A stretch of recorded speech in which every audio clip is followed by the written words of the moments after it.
আসসালামু আলাইকুম dear viewer, সফটল YouTube চ্যানেলে যে কোয়েরি টিউটোরিয়ালে আপনাকে স্বাগতম।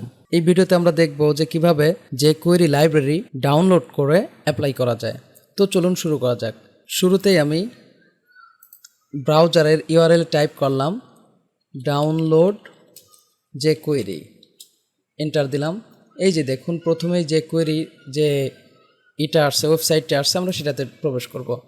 তো এখানে ঢুকে খেয়াল করুন, এখানে বেশ দুই ধরনের ভার্সন আছে। একটা হচ্ছে ডেভেলপমেন্ট আনকম্প্রেসড, একটা হচ্ছে স্লিম। তো আমরা এই ভার্সনটা নিব, প্রথমটাই নিব, কারণ স্লিম ভার্সনে অ্যাজাক্স বা মোশন যেই বিষয়গুলো আছে সেগুলো সাপোর্ট করে না। তাহলে আমরা এটাতেই ক্লিক করলাম। এই যে চলে আসছে। তো আমি এখানে কন্ট্রোল এ দিয়ে সিলেক্ট করব, তারপরে কন্ট্রোল সি কপি করলাম, অর্থাৎ সবগুলো কোড সিলেক্ট করে কপি করে জাস্ট এখানে এসে আমি একটি ফাইল তৈরি করি। আমরা যে কোনো নাম দিতে পারি, তবে আমরা নামটা রিলেটেড নাম দেব, যেমন যে কোয়েরি আমরা এখানে নাম দিয়ে ভার্সনটা উল্লেখ করে দেব।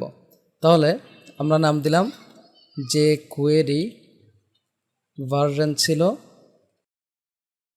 3.7.1। ওকে, এরপরে আমরা লাস্টে জেএস দিব। তো এই ভার্সন উল্লেখ না করলেও চলবে, কিন্তু এটা আমরা উল্লেখ করতেছি এই জন্যই যেন আমরা বুঝতে পারি যে এই লাইব্রেরিটি কত ভার্সনের ছিল। ঠিক আছে, কন্ট্রোল এস। ওকে, আমি সেভ করে ফেললাম। এই যে দেখুন, জাস্ট এটা কেটে দিয়ে এই যে একটু আগে যে আমরা এখানে কন্ট্রোল এ কন্ট্রোল সি দিয়ে কপি করে রেখেছি, এটা এখানে এসে কন্ট্রোল ভি দিয়ে দিলাম, কন্ট্রোল এস। তো অলরেডি আমার যে কোয়েরি ফাইলটি অফলাইনে ডাউনলোড করা হয়ে গেল। এখন আমরা এখানে একটি ফাইল তৈরি করে কিভাবে অ্যাপ্লাই করতে হয় সেই বিষয়টি দেখি। তো শুরুতে আমি একটি নাম দিলাম, না ফাইলের index.html, save. Okay, html download and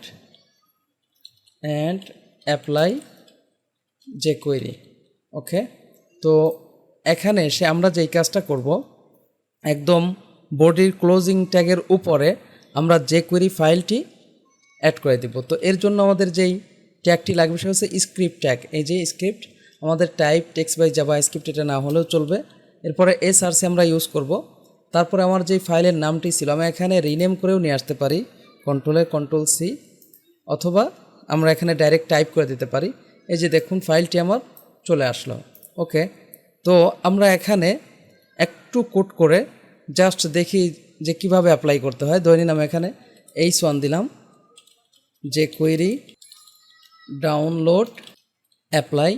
okay, H1 এই জায়গায় জাস্ট ধরে নিন যে আমি পি দিলাম, এর মধ্যে একটি হ্যান্ডেল নিলাম, অন ক্লিক। জাস্ট এখানে আমরা বললাম দিস ডট হাইট। ওকে, এখানে আমরা একটু লেখা নিলাম লরেম 100, কন্ট্রোল এস। ওকে, আমরা এখন ফাইলটি রান করি।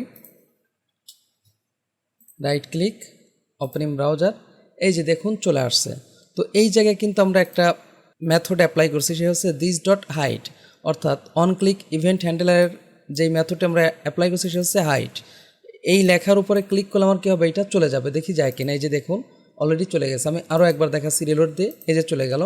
এখন আমি রিলোড দিলাম, খেয়াল করুন এই লাইব্রেরিটি যদি আমার এখানে না থাকতো, কন্ট্রোল এস আমি কেটে দিলাম, কেটে দিয়ে রিলোড দিই, এখন যদি এখানে ক্লিক করি তাহলে কিন্তু কাজ করবে না। তো আমরা এভাবেও চেক করতে পারি অ্যাপ্লাই করে। তবে আমরা আরেকভাবে চেক করব, যদি কোনো কারণে ফাইলটি আমার এখানে অ্যাড করার পরে রিলোড দিয়ে এখানে যদি কাজ না করে, তাহলে আমরা এখানে এসে ভিউ পেজ সোর্সে যাব। পেজ সোর্সে গিয়ে এই যে দেখুন যে কোয়েরি যেই ফাইলটি আমরা লিঙ্ক করেছিলাম এইটাতে আমরা ক্লিক করব। যদি এইভাবে আসে তাহলে আমরা বুঝে নেব যে আমার লিঙ্কটি ক্লিয়ারলি হয়েছে। এরপরে আমাদের যদি অ্যাপ্লিকেশন কাজ না করে, ধরে নিন যে আমি এখানে এইভাবে দিলাম রিলোড, খেয়াল করুন আমরা এখানে ক্লিক করছি, এটা কিন্তু যাচ্ছে না। তো আমরা যেই কাজটা করব, এই যে ইনস্পেক্টে ক্লিক করব, অর্থাৎ প্রথমে রাইট ক্লিক করব ফাঁকা জায়গায়, ইনস্পেক্টে ক্লিক করে তারপরে কনসোল থেকে দেখে নেব যে আমার কোথাও কোনো ভুল হয়েছে কিনা। খেয়াল করুন এখানে যে হিড ইজ নট আ ফাংশন, তার মানে আমরা যে এখানে হাইডের জায়গায় হিড লিখে ফেলছি, এইটা সে ফাংশন হিসাবে কাউন্ট করেনি। এবার এটা আমরা দিয়ে কন্ট্রোল এস, আমি আবার রিলোড দিলাম। এখন যদি এই যে দেখুন এখানে কোনো এরর নেই, এখানে আমরা ক্লিক করলে এই যে দেখুন এটা চলে গেছে। তার মানে কিভাবে যে করি ফাইলটি ডাউনলোড করতে হয় সেই সাথে কিভাবে অ্যাপ্লাই করতে হয় এবং কিভাবে কোনো ভুল হলে সেই ভুলটি খুঁজে বের করতে হয় সেই বিষয়টি আমরা এই ভিডিওর মাধ্যমে জানলাম। সামনের ভিডিওতে আমরা আরও অনেক কিছু বিষয় দেখব। যদি ভিডিওটি ভালো লেগে থাকে প্লিজ লাইক করবেন এবং কমেন্ট করে আপনার অনুভূতি জানাবেন। যদি চ্যানেলটি সাবস্ক্রাইব করে না থাকেন প্লিজ সাবস্ক্রাইব করবেন। পরবর্তী ভিডিওতে দেখা হচ্ছে। আল্লাহ হাফেজ।